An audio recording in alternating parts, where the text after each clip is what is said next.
Hello, this is Matthew Robert Payne, and this is a message called part of a playlist called 27 Messages of Comfort from Heaven. This is chapter 6, a personal message from Joseph, Jesus' father, and I'll just let Joseph speak. Joseph says, welcome, Matthew. It's a real pleasure to speak to you.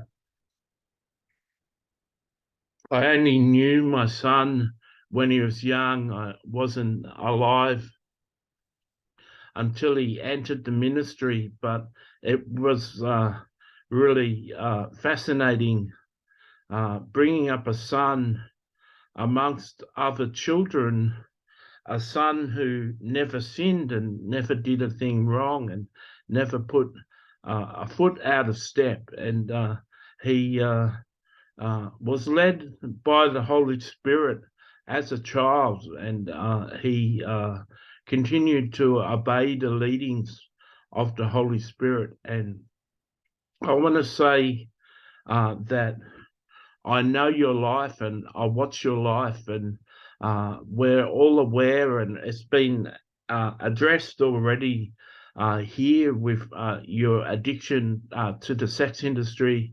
But apart from that addiction, you're very obedient to the leadings of the Holy Spirit.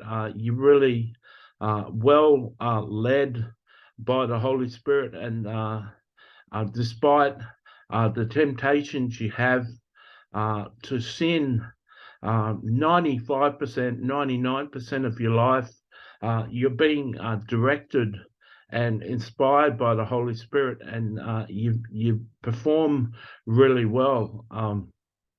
I've seen my whole son's life on film in heaven. I've watched everything that he did, and I watched the way he walked and the way he ministered, the way that he treated people, and he was a happy person, and he was a person that encouraged many people. I know Isaiah said he was acquainted with grief and a man of sorrows, and he had deep grief and deep sorrows, but he didn't let that show too often. He spent time praying to the Father, and that's when he'd weep and was overcome with sorrow. And you have a similar life. You have times of sorrow. You have deep sadness, and you've got this nagging addiction and this suffering that you have with your sleep and with your mental illness causes you issues and trials, and you're bipolar. Sometimes you're in mania. Sometimes you say things that aren't altogether true, and can be delusional at times, and you can sway into depressed times and have times of depression, and you really suffer through your mental illness, but and you suffer with your addiction, but as a person, you really remind me of Jesus. He had his hard times, and he was also cordial and a real blessing and a real encouragement to people. And he constantly went around lifting people's spirits and blessing them and encouraging them. And you're a person who does the same, and I'm really happy with the character that you have, the type of person that you are, and how you encourage people and build people up and lift their spirits up.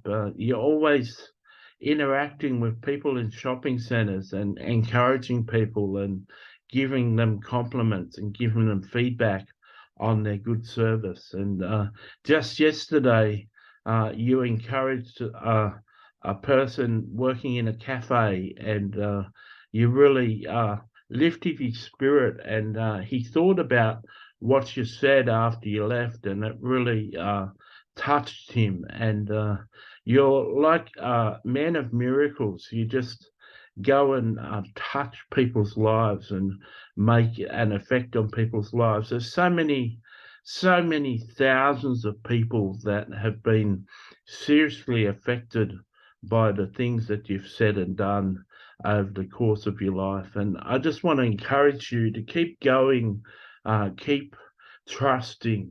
Remember what the saints have said. You serve a faithful God, and God is going to be faithful to you, and he's going to pull you out of your suffering and your trials. And there's going to be a new day free of chains and bondages, and you're going to come out of that prison house and be elevated into a place of recognition and a place of safety and a place of blessing and a place where you can prosper. God bless you and encourage you, and may the light of Jesus shine on your face always. God bless.